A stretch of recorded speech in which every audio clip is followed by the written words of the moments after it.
keyboard. So there's this hacking cone that says that's a good one. That's teaching you. I would like to better understand, so that would be good.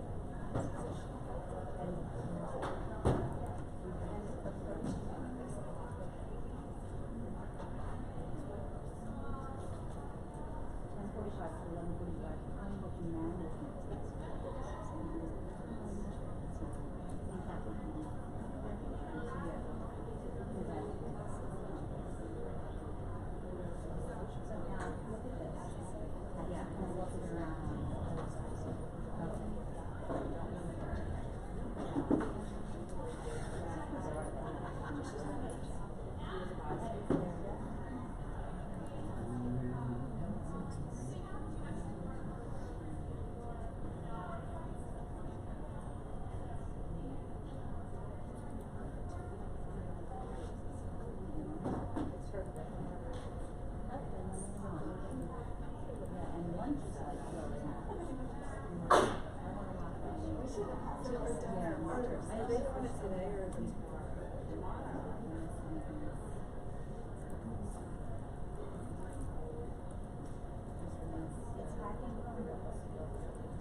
Because it's not on my list.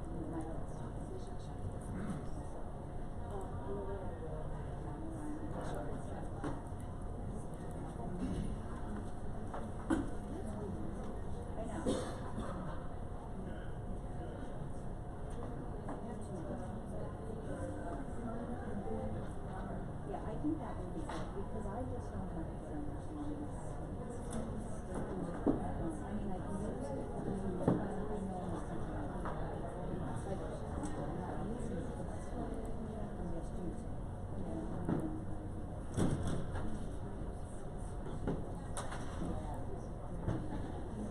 So let's talk like yes. No.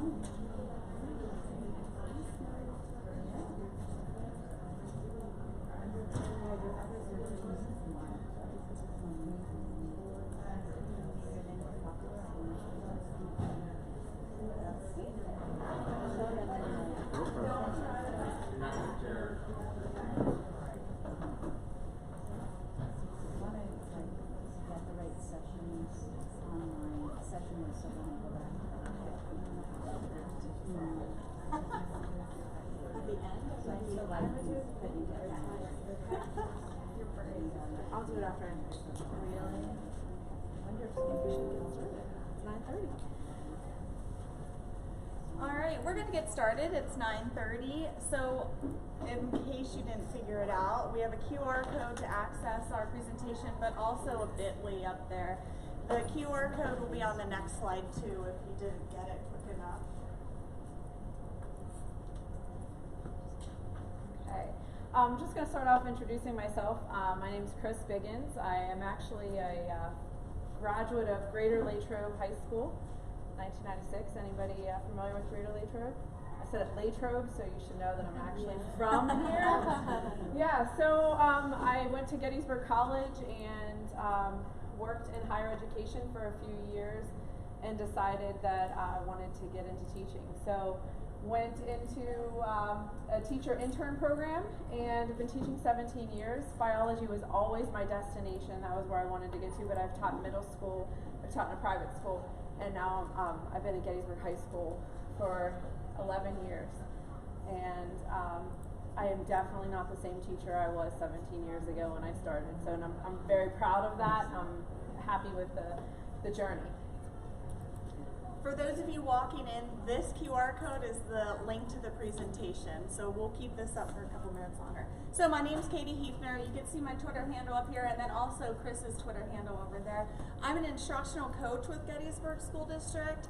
This is my second year with the district. Prior to that, I was a high school technology education teacher.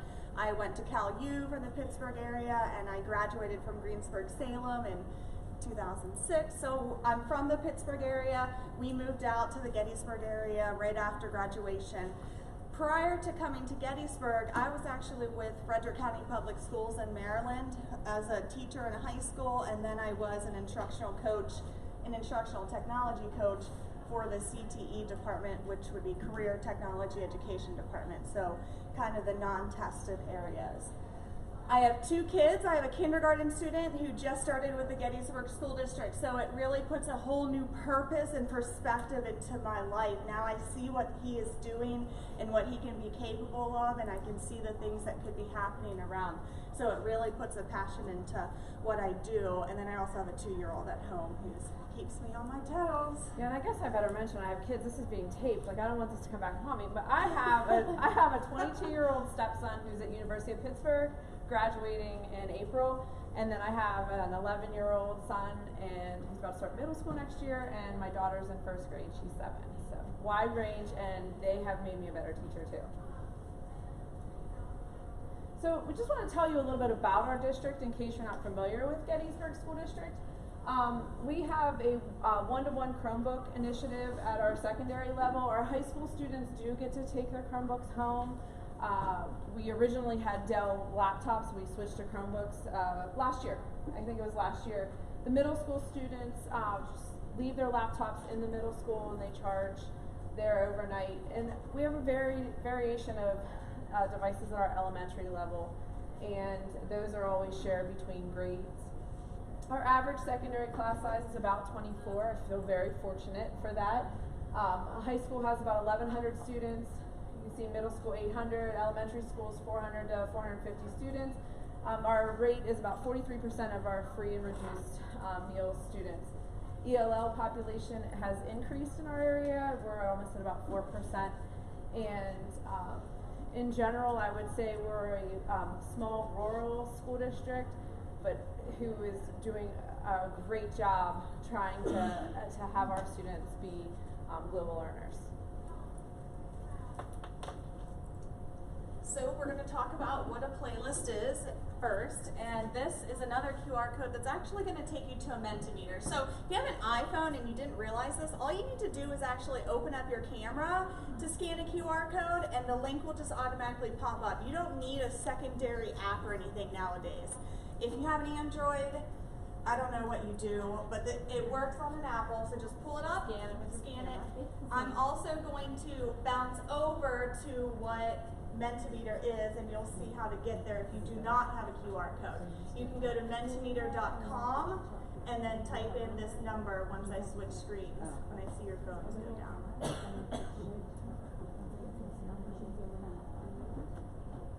So we want to know what's your experience with Okay, so if you didn't catch it, it's www.menti.com, and you can use that code.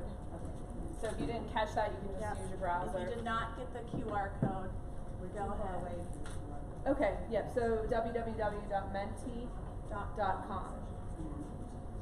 And while you guys are answering this question, we just kind of want to know, how many elementary teachers do we have in the room? How many middle school teachers? How many high school? How many admin? Any coaches? How many of you have ever used Mentimeter before? Great. It's a great tool. There is a free version. I'll say, I'm going to be honest, this is the very first time I've ever used Mentimeter. Oh, I've used it before. So a couple people have used them in PD. Some people have used them occasionally. All right, we got some high flyers over there. That's an interesting note that you've used them more in PD than with students. I'm surprised.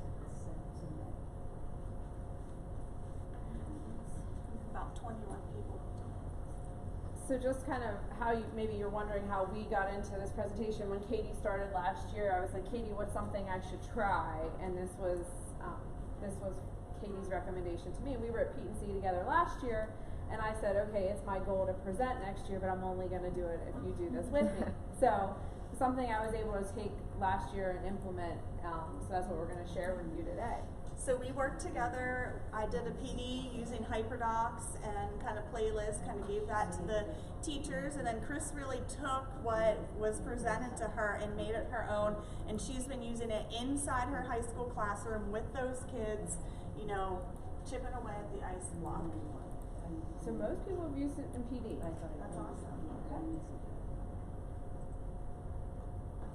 So really, when we talk about a playlist, we just talk about a sequence of resources, right? And different activities that students can do. It can be inside or outside the classroom. It could be used as a station and a station rotation. It could be used in a flipped classroom. There's a variety of ways we can implement a playlist. You can see my little picture over there. That's just an example of one of the Hyperdocs playlists that we used.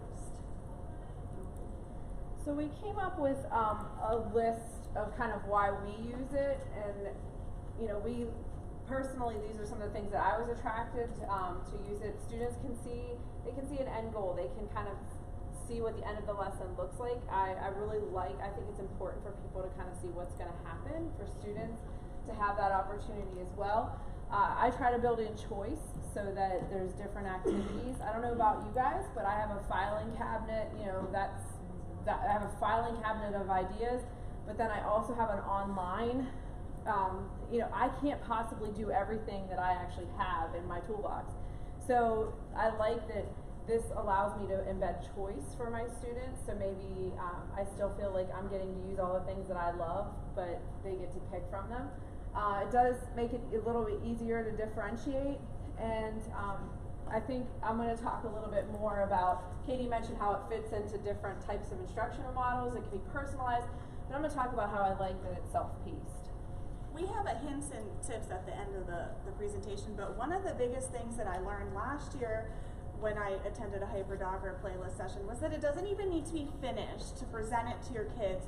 You can have, if we're using Google Docs and Hyperdocs, this can be an ongoing thing with the students. It can be changing. It's a fluid document so that they're able to really go in, and on Monday you really see them struggling with a concept. Well, Tuesday I've modified my playlist because I'm using a Google Doc, I'm using a Hyperdoc, and I've added that support, that scaffolding in it for some people. It's easy to differentiate because we have a Hyperdoc, which is essentially a Google Doc, right? We can make a copy, and using Google Classroom or an LMS, we can assign those little different playlists to those groups of kids who might need a couple bit more pieces of support, and then the higher levels, maybe we have a different activity for them. So it's really easy to customize and personalize without making something brand new. And I suppose we should have asked, can you hear us okay in the back without using a mic? Okay. So, what is a Hyperdoc? A Hyperdoc is a little bit more than just a Google Doc. A Hyperdoc is coined by these three or four women. They came up with these templates. They wrote an excellent book. They have a website. So we have a little chart here. It's not just a Google Doc with links. You can have offline activities in a Hyperdoc. You can have activities where they need to meet with you in conference and do a one-on-one session with the teacher. It's just, I guess, it's just a way to organize our stuff. So, and we'll show you the resource at the end, but that's, if you're starting out, this is a great place because they already have ones that are created, and you can modify all of them to meet your needs. So there's a million ways to make playlists, right, and choice boards and things like this. But if you're starting out, we really love the Hyperdoc model because of just that, the free templates. You can find already created ones everywhere. They're just great. So we just talked, this actually is a link, the title here, easy to modify, free templates. They're visually appealing. When you look at them, they look engaging, they look fun. Now, if we use the same model with kids over and over and over again, they're gonna be like, oh, another Hyperdoc. But they say that about us lecturing too. Oh, another lecture, another activity, whatever. Kids are kids, and that's always going to be the consistent. They're probably going to complain, but they're going to appreciate that it's personalized and differentiated to them, and if it's something new to them, they're going to appreciate that too. Okay, so I'm just going to talk about my perspective, and if I can just, can share this with you. A few years ago, we were facing that the students were taking biology. So I teach a Keystone biology course, and we would encounter students, they were not passing biology the first time, they were not passing biology the second time. And I'm like, I'm not a I'm not a big fan of like ever having a student repeat the course, but the third time, I'm like, something's wrong with our instruction. We have to be doing something differently. And so the group that I started to kind of get into blended learning a bit and say maybe this would meet their needs. So at the time, everybody else in the building was trying to do blended learning with our highest achieving, best attendance, you know, those kids. And I went to my principal and said, I want to do this with all the kids that are failing. And he was like, are you nuts? You know, but we had a great relationship. He's actually a principal at Cumberland Valley, the executive director or something at Cumberland Valley High School. And I think he did say, are you nuts? And he's like, are you sure? And I was like, yeah, I want to do this. And so I've been doing this this is my 4th year, and it has evolved, but I have found that playlists and personalized learning has been the key for those students. So I'm going to have to get a selfie with you because they didn't believe me that I wasn't going on a 3-day vacation, that I was actually going to a conference. So we're going to have to get a selfie later. But basically kind of evolved to this format where we do a weekly playlist. And Katie was the one that kind of helped me change up how I was delivering that information. So this is just an example of some of the things I do. I know my students, so it's built towards my students. It may not look like it's going to work for your students, and you have access to this if you'd like to make a copy of it, or you may trash it, whatever. I think this is actually the one the kids are using today, yeah. Right? So, like a copy of a copy. yeah, so I was excited because when we came into the room, I started getting all these notifications popping up, and I'm like, oh my gosh, this isn't my accelerated class yet. I'm like, oh my gosh, my Mod 1 students, they're working without me. Like, because today's one of their personalized learning days. I'm like, they're doing their work. Like, I was getting notifications, so long story short, this is just, you can see, Katie, do you mind scrolling through some of the different agendas? They don't look the same every week. They look a little bit different, and most of them just include some hyperlinks. They go out to other sites because I don't keep them doing the same thing over and over again. And there's some cases, you'll notice down here, a prokaryote and eukaryote Venn diagram. It's a good old-fashioned worksheet. And it's a laminated, I had to laugh, I have laminated cards, I have a big giant Venn diagram we do as a class activity. So some of it's very hands-on, very tangible, and some of it is using online resources. So I talk about, one of these was a short week, so it's like some must-dos, and then if they got to anything else, they got extra credit. This was definitely a more advanced activity. So this is the one that I use with my blended bio class, but then I make a copy of it and I can craft it to fit my accelerated classes as well. So that's one example. I use Google Slides for that, for those playlists, and I just build a new slide every week, and then students constantly have access to it. We've recently done some work on mindfulness in our school district, and so this another technique that I've tried to bring in is just that no matter what group of students you're working with, because I was afraid, I thought they wouldn't do the work, and there's definitely been some moments that have been disappointing, but there's been a lot more that have been rewarding. Like, I just have to remind them what's expected, and sometimes it's daily. I have to tell them, like, this is what's expected of you. Why it matters, why would you do this? It might be different for each student. I have one student who's a senior who he wants to go to college, he wants to play football, and I keep trying to remind him his why. Another student, they have a different reason. And it allows me to talk to them about how they can succeed. If they're stuck and they haven't started something yet, it's very clear, like, this is where you are now, this is where you need to get to, a little bit of time management. It frees me up to have those smaller conversations with all of them.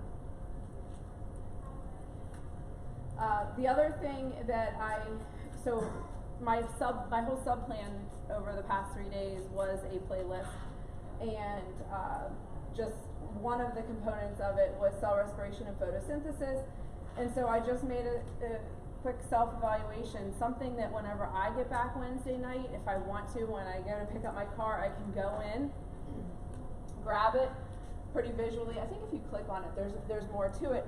I mean, there's definitely some more reflections than just that quick piece there. but I'm hoping that when I go back, like this is the type of stuff I try to do, I can at least quickly look at the thumbs up, thumbs down, just to get an idea of like what do I need to do on Thursday whenever I go back. So I've learned to love these for when I have to be out of the classroom, which nobody really likes to be out of the classroom. So I'm going to be real. Don't panic. What could go wrong? Sometimes I think Jerry he had some really good points, and he said like don't care. It's not that he said don't care about what other people say, but you know think about what they say. And there's times where my students they will need a brain break, and we do. I'll be like everybody go ahead. We're going to just take 10 minutes, mental minute. You've earned it. And some teachers around me look at me and like what? We're on a block schedule. Almost 80 minutes. You know, most of my students, they need a break. I need a break. So it helps. It's reduced cell phone behavior. I mean, they have 10 minutes then, they're doing whatever they're doing, and it shows them I respect them. Don't panic though. I mean, I've had to redirect students. I think it's just, we have to redirect adults sometimes when we do things. So redirection is really important, and it still helps it make things successful. Reinforce positive behavior with positive consequences. I really have tried, especially this past year, to not focus on the negative behaviors. I've focused on the students that are, I have a young lady who's absent at least 3 out of the 5 days a week. But she is constantly engaging in this playlist outside of school. So I focus on the positive. I'm like, I wish you were here, but I'm really happy to see that you're doing your work. I have to build in positive opportunities for all of my students. I teach varied levels, so for some of them, it's going to look different. So make sure you build in. This is my big one.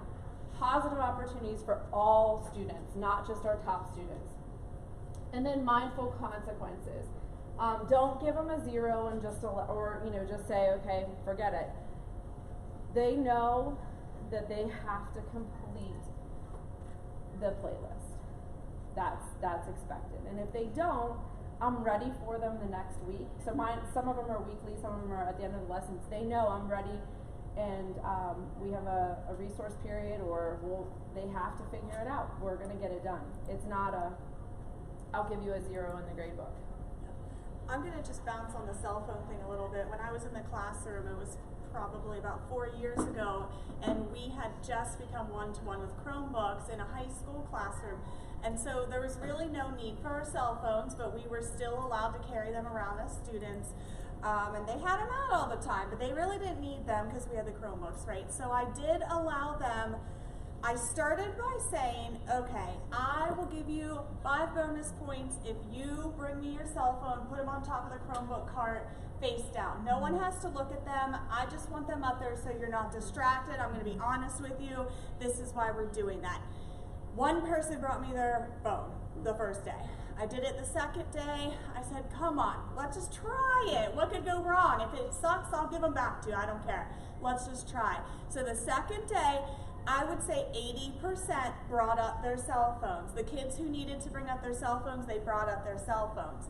So then, the weeks go on, and I stopped giving bonus points to people for bringing up their cell phones, and they started asking me to bring up their cell phones and put them away. Said, Miss Hefner, can you just put it in your desk? Can you do this with it? I don't want it because I am aware that it is a distraction. Now, I didn't take it. I didn't have it the whole time.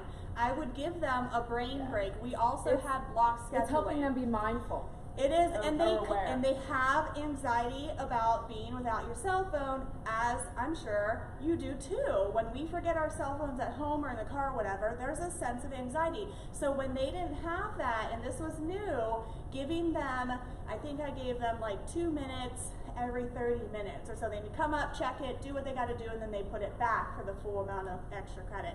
And again, that extra credit went away. I didn't tell them I stopped giving them extra credit. I just stopped putting it in the grade book, and nobody questioned it. Nobody said. They just did it on their own. So giving that brain break was really helpful, especially because we had the Chromebooks and the Hyperdocs and playlists for online with some offline activities, but they really needed that time to take a break and to relax and to just loosen up for a couple minutes. So we're gonna actually give you like a brain break for a second, and we're hoping you're gonna use it to turn and talk to someone next to you. Just answer these questions, and we are gonna ask for some volunteers to share out examples, so be prepared. Why do you think students would like these, and why would teachers like using these with students? So just focusing on if you have used them, talk about why you think students like them. If you haven't used them, why do you think they might? Yep. We'll give you about 1 minute. Turn to the person next to you. Go. No. Good. Do you use Hyperdocs? I do not. I haven't interacted with them. So I don't work directly with students. It's not something we dive into yet. I actually haven't even used it. So I had to pick one. I like to report. I'm not the best player. I can just give you a little one at all from any conferences.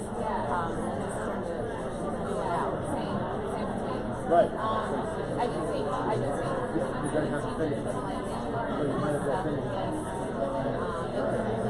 When you get to the end of the market, so I know.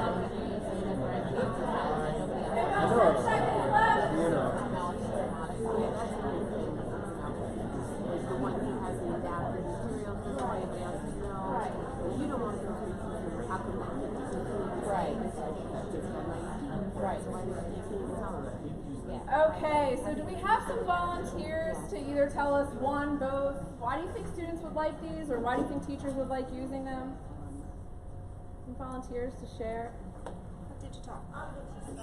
We just said that we thought it would help with like autonomy for the students so that they can work kind of at their own pace, and then also for the teachers that the kids that are working and getting stuff done would be good, but then if you needed to go help redirect, you're just focusing with that student and the other kids. Classroom management.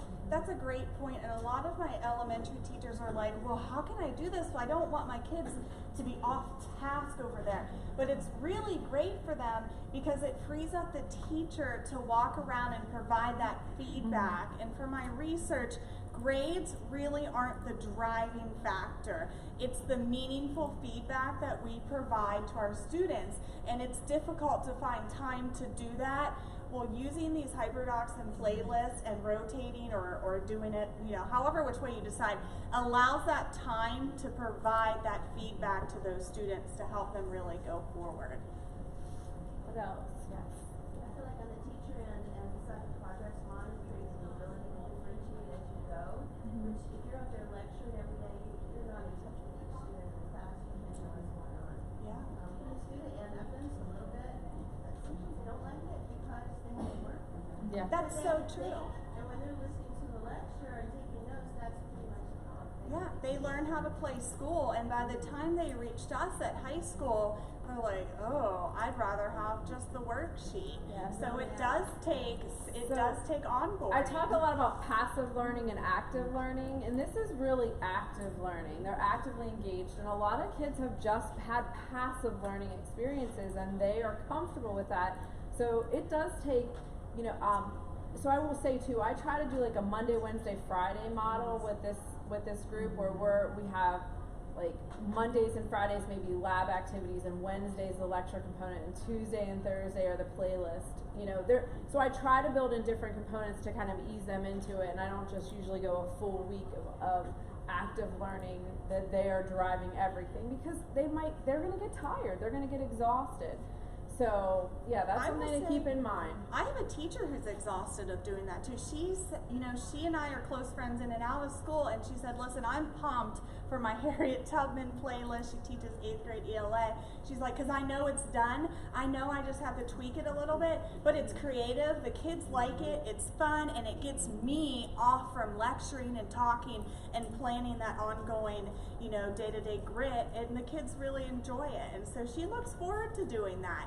and starting some more of those playlists. So one more, anything else, any last minute thoughts, comments about why people would like doing that? We talked a little bit about the differentiation piece too, both on the teachers' end, but also the students, especially when you get up to high school, those students who might be a little bit more sensitive about others knowing that they're receiving something different.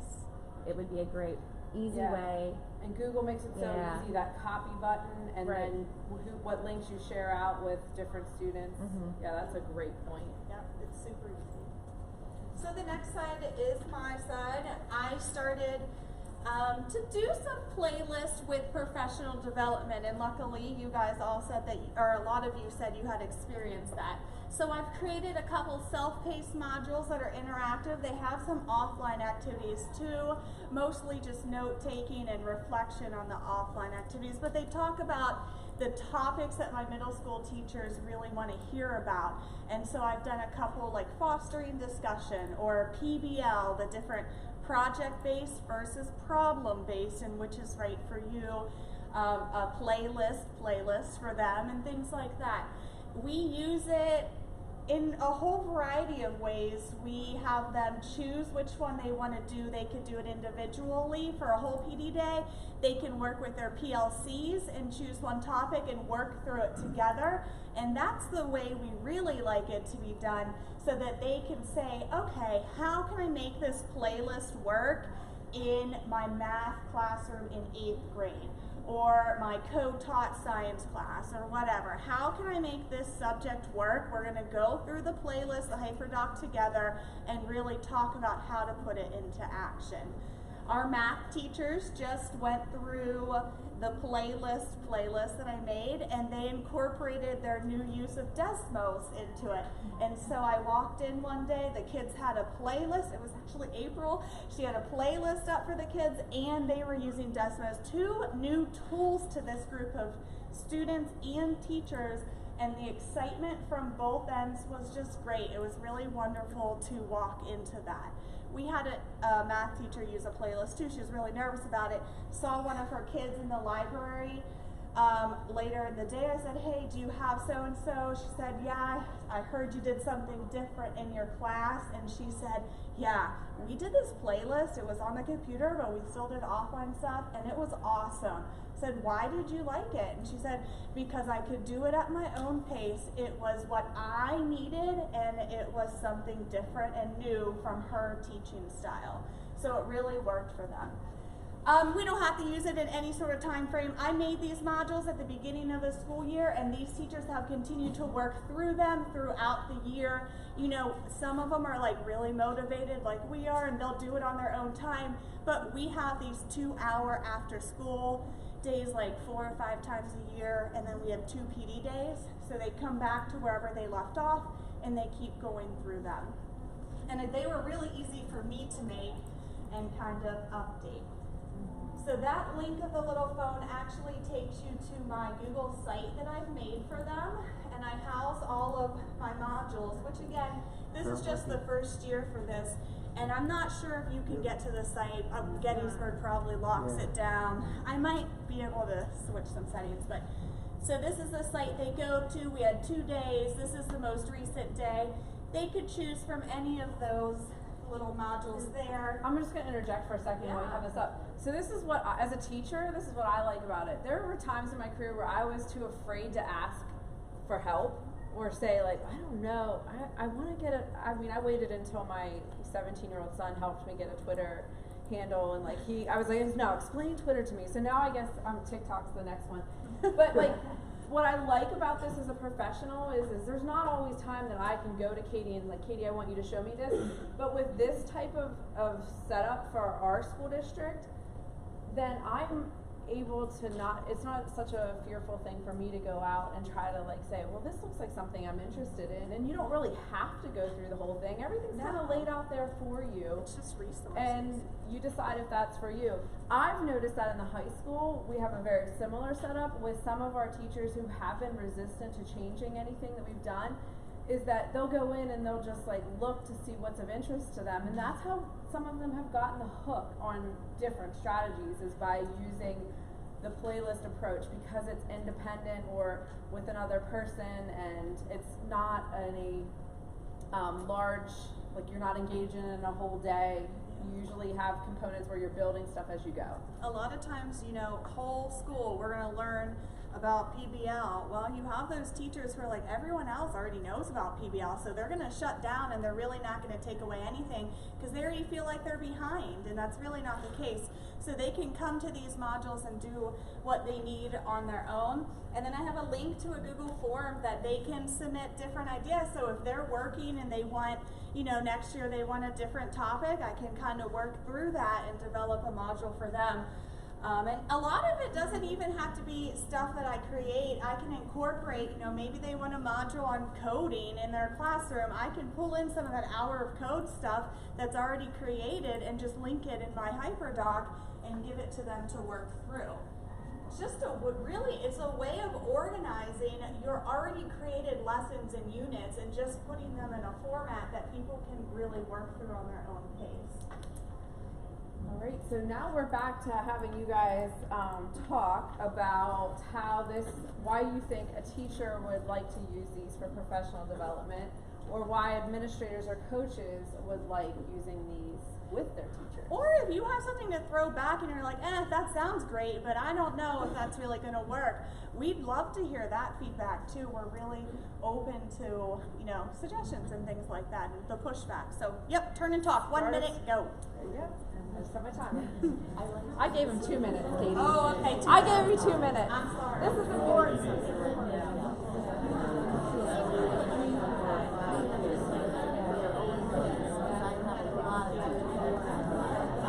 What's going on at the end, what's going to work in your classroom. The problem is, I think, with teachers, they are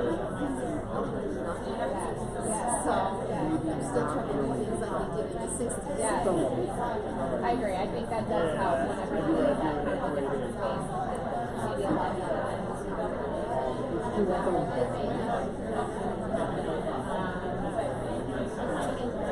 I think it's good. I would just also like to incorporate collaboration somewhere in there to kind of follow up, even if it's just not half an hour. Yes, You had your person different, get together and share no, I think those teachers will be willing to try science. Because I know we're going back to central. People are going. Surely we just have to sleep. All right, 30 seconds, 30 seconds. It's like with any shooter, mix them out. Different things.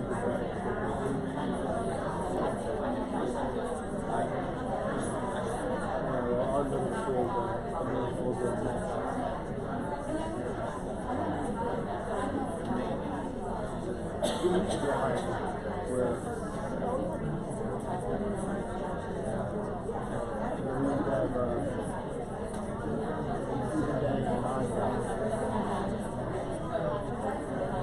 Well, we did a true AV watch this one. All right, time is up. That was horrible. Time is up. We used to do like All right, so do we have anybody who wants to share why this might work at their school district, why teachers at their school district might like it, or why they think their administrators or coaches would like using theirs with their teachers? If you're a coach or administrator, why would this work? Volunteers, yeah. I think one of the biggest crunches you run into as a coach or a specialist is that you don't have time and there are competing priorities. Schedule's really difficult to match up and teachers feel like they have very little control. And I think one of the good things about playlist learning for students or staff is you give them control over the path and place, and the time, and they have some ownership over it. So Yeah, you might have 5 teachers who want to explore something like Edpuzzle, but they're all 5 different planning mods, so there goes your whole day as a coach. If you have to meet with each of them individually, something like this kind of allows you to, and I mean, I don't know, is anybody else having problems with subs? Like there aren't substitute teachers, you know? So you can't pull teachers out for a whole day to do training or something else. So this allows a little bit more, and then if you're gonna work collaboratively, you can build in that time. I think part of it is some of us are very hesitant because they think everyone else is already doing this. Exactly, And you don't want to ask. Yeah, 'cause And you don't wanna so be that one. this lets you venture into it and learn without anyone knowing you didn't know. And Oh. students are the same way, guys. Yeah. Students are the same way. You know, how they don't necessarily talk about what they don't know, but this, you don't see how many times they may have replayed the video clip that you had them watch. Like, they don't, you know, if you just show it once to the whole class, maybe some kid needed to hear it 3 times or rewind it 3 times. So it allows them to feel that comfort of not being afraid to say, I needed to look at this twice. A lot of times in my playlist for teachers, if I were giving a presentation to the whole group and I said, all right, who wants to work with a coach on developing something? Nobody will ever raise their hand. But if I put a link that says, hey, you want to work on designing a PBL unit, fill out this form, give me your topic, and I'll start looking, and then we'll collaborate together and build it. Now, I've got a lot of success out of that. We had someone back in the back ask, how do I get buy-in? How do I get teachers like motivated to do that? Well, we are motivated here, right? Because we're those ones who are like, yes, we love learning, but it is challenging to get teachers on board. But what has helped me the most is building relationships with those teachers and saying, hey, I see you're doing this really cool project. Check out that playlist, Hyperdoc. You're going to be able to take it up a notch, and it's going to benefit you because it's going to save so much time by making just a copy of a document or really kind of relating it to them. I've done a couple like pop-up PD sessions where I would choose one of those topics and just station myself in a room and develop some resources that the teachers can come down on planning, stay for 10 minutes, stay the whole time, whatever works for them, and then work through it at their own pace. Now I do have to provide some incentive for that too. I mean, everybody really wants an incentive a lot of times, but you know, building that relationship, getting topics that mean something to that staff. If no one's talking about PBL in the middle school, no one's going to look at my PBL playlist. If there's a hot topic that's going around or you hear a lot of people talking about that topic, now's that time to kind of reel them in and get that buy-in. And I also think not having a ton of choices is a good thing.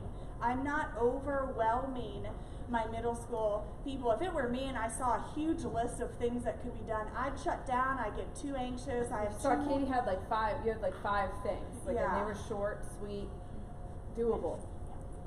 Anybody else have another reason why they think, yes?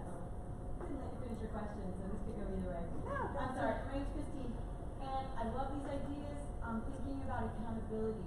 And I would be doing like developing PD for the teachers. Yeah. So my administrators would be like, that's great, we're giving the teachers choice and voice the way we want them to give their students choice and voice. But they're always about where's the accountability. Like, how do we know what they did? And I mean, and we have to work on this in our district too. I don't think we have perfected that, but I mean, like my students, when I left for this and they're doing a 3-day playlist, like I left a student-centered like evaluation. That could be a component that you throw in there. Like, how do you feel about this? I mean, it's just some type of follow-up. It could look different. You could have people fill out a Google form, or you could do a slip of paper, like, what was the best thing you learned? Especially if it's a specific day that people are working on.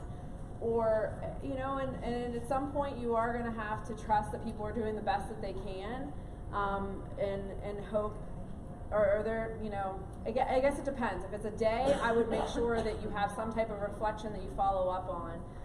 If at the end of the year you have meetings, I mean, that would be something that I would think would be important to discuss as an administrator. What was something that you used from Katie's, you know, these aren't mandatory, but there was time dedicated to them, so you should have at least gotten to one. So what did you learn? What was something you liked? Did it work for you? Did you try it? Those type of open-ended questions I think are important to ask, and there's a mechanism that you can quickly do it, even if it's the thumbs up, thumbs down. You know. Right now, we don't award like Act 48 hours or anything like trade days or flex days. We don't do any of that. I know a school district, Red Lion, I think it is, they do a lot of that micro badging and online, you know, personalized PD, and they do offer things like that. So they will have something like submit a lesson plan, or talk to a coach and co-plan a lesson plan and submit that for evidence. Little things like that. In my teacher ones, I do a lot of Flipgrid videos, so You know, if I have someone working through it, I ask them to do a Flipgrid video, so that really holds them accountable. A lot of teachers hate doing the Flipgrid videos, but they really want their kids to do them. So again, and that also exposes them to a new tool and shows them, hey, all right, she did a Flipgrid. That looks pretty easy. I could do that with my kids too. So That's just a why the little added self-evaluation bonus. checklist is good too. Instead of you having have the just share something that A lesson they've had the plan, opportunity to a reflect. photo of your class doing something from that playlist or whatnot. What were you gonna say? I was just wondering, have you done any playlist design using your LMS? We are in the Yeah, so I've used our current LMS in a format like this, and it hasn't worked so well, and we are in the process of transitioning to a new one. So my vision is once we make a decision, we're working on that Thursday. I've envisioned both of them that we were piloting. I envisioned more of like a module-based, instead of a Google Doc, I'm envisioning a module. And so if you're using an LMS, you could stick with a Google Doc playlist or go to a module where you could assign things, you can grade things right in there. With an LMS, you can build that page and insert the doc right there, so it looks a lot like the page. But you know, we were talking about that. We're not sure what it'll look like. We use something called It's Learning right now. We're going to go to Canvas or Schoology, so it'll look a lot different. It might look better. We don't know what it'll look like. I'm when not a we do big that. fan of using the same way all the time because I think students do get bored with that. So I probably will just kind of build a combination. Yeah. I think it'll depend on the unit and the lesson and how the teacher wants to use it, stations or flipped or whatever. So it might look different. But yeah, that's some things we definitely talked about. So we're going to talk about how to build a playlist, right? This isn't some super crazy, magical, hard thing to do. We really first need to look at your instructional outcomes and your goals, and your standards probably would be a good idea. You need to, remember the why. What do you want the kids to be a master at after this unit, this lesson, this whatever? A lot of people take just a unit or a lesson, take what they have and just kind of putting it in, in an order format or in a Hyperdoc format. It doesn't have to be something brand new. You can definitely reuse items you've used in the past. You can do those tangible Venn diagrams or KWL charts, or you could put read pages 1 through 3 in the novel and then find someone who's done and collaborate and discuss it, or answer that Flipgrid video. The tasks don't all have to be digital. No, that's the thing we want to stress the most, I think, is that it does not have to be all digital. You could there's value obviously in that offline activity. We do have the Hyperdocs website because that's where I got started, just using some templates before I started kind of making my own. So if you haven't had a chance to check out this site yet, and you should. Yeah, just go under resources and then templates. And a lot of the times if I Google I don't know. Well, in this search tool here, if you type in, photosynthesis or I guess I'm a science teacher, but they have, That would be the first thing. yeah, that'll be the first thing everybody pops up. There it is, look at that, respiration and photosynthesis, it's right there, there's a sample. Or if you Google the topic and then Hyperdoc, or the topic and playlist, teachers love to share. Teachers love Teachers Pay Teachers too, but they also love to tweet out what they're doing, and they love to post it on their blog or their website. There's people who are giving away high quality templates. Or I was high-quality impressed. lesson I was plans. impressed. This was all free, and it was, it was free. That was the big thing. I was impressed. It was free, and it was pretty quality. There were things I changed to meet again my students and my district, but it was super easy to do that. And the Hyperdocs girls, they talk a lot about teachers give teachers. So they've developed their own kind of website here where you give something, you get something. And it's similar to Teachers Pay Teachers, but it's all free resources and whatnot. If you're on Twitter and you use hashtags and hashtag Hyperdocs, you're going to find a wealth of information, people using them all over the place. I did a PD with 3rd through 5th grade teachers, and they do things like this all the time, but just in this digital way might be a little bit different for them, and they've used it with those little ones. And you can see there's some, little playlists that are much more suitable for the younger kids than necessarily for the older ones. And you guys can see our hints and tips. If you joined our slideshow, that's the next thing. We can talk. I could talk for days about like what works. I'm highlighting a few of mine. Just start small, and If you scan this, you can give us your hints and tips, yeah, and we're going to pull those we'll up. pull So them up. while she's going over. But start small. Work with somebody else. Feel free to share it. I've shared it with other people in my department and asked them to collaborate on it, or can you do the explore section and I will do the extend section. You don't have to do it alone. They make great sub-plans. They really do. Just one thing I will say is I usually leave something just in case. Does the internet ever go down on anybody else's school? Yeah. So, you know, just in case plans, but sometimes I'll even, I post it on our LMS or I'll email it to a few students, or I make sure the sub has it in case they need to share it out. Or we'll start it before I leave so that then it's something they keep working on. So, what has worked? There we go. So yeah, so if you could share with us menti.com 645642. I think if it's something new you're trying in your classroom, I think, and this goes with anything, I think it's valuable to be honest with those kids and say, hey, we're going to try this. This is brand new to me. The internet might not work. I might give you the wrong link. I might have the share setting set up wrong. Whatever it is, that's a learning experience for them, and they can see how you responded to whatever had happened. So if it didn't work and your kids didn't learn a thing, they will at least learn how you fixed that problem and how you went back and took ownership or whatever, and that really is impactful. There's been times where my links a link doesn't work, or somehow I didn't make it shareable. So they tell you, and you just say, okay, I made a mistake, I'm gonna fix it, and they get right back in, but then you really know they're engaged. So it does take some onboarding. It does, again, especially we found with high schoolers, they're used to playing school and used to getting that worksheet, so it does take some routine building and accountability on their part. So conference time is really important. Where are you at on this playlist? Oh, I want to see this one. Shoots and ladders for genetics. Yeah. Yeah, Oh, there you go. Share that with me. Yeah. So don't be afraid to share with people in your department, in your school. Find somebody. I usually bounce mine off of Katie as I'm getting started, and it's really there aren't other people doing them, and I'll be like, Katie, does this look stupid? Does this look too easy? Does this look too hard? Katie, can you give me some feedback? Like, what's something else I could put here to catch, or is there a tool that I'm missing that's out there that you know of? So bouncing it off of somebody else really, and at the end I always ask the students, so that's one reason why sometimes one of my things is I like them to find something else out there, and sometimes I use Padlet and have them put it on there, because then I peruse and look for things that they may have found that I didn't know about.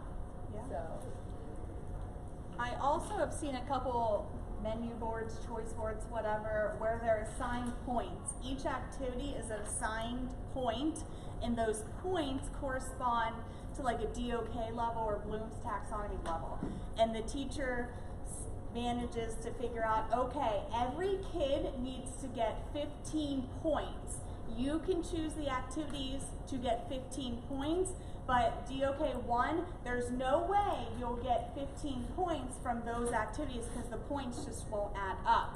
And so they kind of plan, there's templates out there, I didn't come up with this. If you Google it or if you email me, I can share the templates I have that are already made that align with all those different DOK levels and points. Or I'm sure you've maybe seen like the appetizer, you choose one from the appetizer menu, you choose two, whatever, from the meal, and then kids have choice that way. That's not necessarily a Hyperdoc, but it's a Google Doc or a Google Slide, and you can really change and differentiate with those Google products.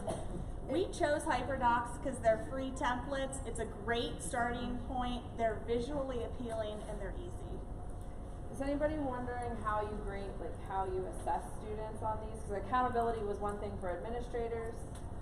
Anybody want me to speak to that, or? Yeah, I was thinking that too, like what if someone needs a partial one? I usually try to use that opportunity to conference with the student and say, if it's their best work and depending upon what the situation was, then I look at it as if this is their best work, this is their best work. I've really tried, even as a Keystone teacher, I had to have a awakening moment a few years ago that says, you know what, I'm giving it my best, they're giving it their best, I'm not going to stress about this. And, you know, I've tried to put less emphasis on grades and what that actually looks like with these, because the learning's increased. So I have a few students, you know, if somebody dies in their family and they're doing a playlist, like if they got halfway through, that's the best they can do. I'm not gonna hold them to the whole thing. But it's the student who didn't use their time wisely. I mentioned I don't just put a 0 in the grade book. I'm like, no, we're gonna follow through and let's sit down, let's decide what's reasonable for you to accomplish. So I would approach it that way, and I think I'm getting a lot more out of that than if I would just say, this is an A, this is a B, this is a C. We don't put every little activity into the grade book, or else we'll literally drive ourselves crazy. Exactly. It's really about the process of learning, and if they've mastered that standard and that end product, that end task, that end whatever that end be. Now, of course, some kids are motivated by that number in the grade book or whatnot. And sometimes I have to say, okay, we're all starting at 0 points for the day. I need to see you actively engaged working in order to get 10 points for today's participation or today's grade or whatever. And if they weren't continuously working, or if when I met with them, they couldn't explain to me what they've done or what they need or where they're going, they didn't get the full points. They did not get a 0 probably, but they did not get the full 10. You can build in, like, for an A, get to here, for a B, get to here, if you really feel like you have to have that component into it. So. So we just have a couple more Yeah, minutes. some quick things, just because I know we want to make sure we give you guys time to ask questions. Just some tools that we use. Don't feel isolated to stay into one area. Yeah, right? but we really feel that we don't want to use tools just to use the tools. We really You've want got them to to fit. enhance the instruction. So we have a core group of our go-tos that we really, if you don't use, and I didn't even put this on there, but if you don't use WeVideo, that's a good one too. Having students create those little videos, and you could do videos, you know, a little bit in Flipgrid, but we had envisioned all of this time for you to look at Hyperdocs and like look at a template and build. That didn't happen. But this has the links, this has the templates, all of those resources for you to do that. So we have like 6 minutes. Yeah, if you want to go to, I was just going to say, if anyone feels like they would like to bounce something off of one of us, we'd be happy to look at it. We can be that person. If you don't have that person in your district and you want to say, hey, I'm a biology teacher, Kate, we work with all teachers. Right. If you want us to look at it and just give you any feedback, we'll be happy Or hey, to do do you that. have a Hyperdoc on this topic? I'm going to do it next week and I don't have time, but I could tweak something. Yeah, sure, let us know. We are all for sharing. All the stuff she posted is stuff she's using in her classroom today and this week. So it's not a copy of a copy. You'll see it changing all the time, as you will the links that I provided for my teachers as well. So 6 minutes, you're welcome to leave. You could come up and ask us questions if you'd want. Is there any questions for the good of the whole that you want to ask in front of everyone? Yes? You talked about you done a lot of Zooms, like maybe on Tuesdays and Thursdays. How much of your other days are actual direct instruction? Typically a Wednesday. Yeah, I do a lot of direct instruction on Wednesday. If I direct instruction, I try to keep it under 10 minutes. So I've really tried to, whether you want to call it flipped learning, blended learning, whatever you call it, I've really tried to talk less and have the students interacting more. That doesn't mean though, like, whenever some of these, I go in and I work and I maybe do little mini lessons for the microscope. I stopped trying to do a whole microscope lab by myself. It was insane. So like I offer little stops, a station. And I've just done it in a smaller format. I have some teachers who record their lessons, not necessarily them presenting. Yeah, and they will post it on there. That way kids can go back, or if they're absent or whatever, they can look at it, maybe throw it in Ed Puzzle and add some questions. That was my goal. I was talking way too much. And so, and the reason I think I picked Wednesdays because I seriously think that's my best attendance, is on Wednesdays. So I just looked at some data and was like, this is when kids are here the most. and that was kind of my strategy. Yeah. So. Yep. Yep. Yeah. And I tried to make fun Fridays, like labs, because then they were coming, you know, so that did help. So, fun Fridays. All right. Thanks. Thank you you guys. guys. Thank you. Yes, Thank you. Feel free to come up and ask any questions. That's okay. I have to laugh when you said you didn't think you were crazy when you picked like your kiddos because that's the population I teach. You teach English, but I teach that population also. There's kids, Yeah. you know, like they get that reputation. Exactly. So they're always correcting up in neighborhood. Okay, so Yeah, that's kind of what I was like. I was just going to say, only offering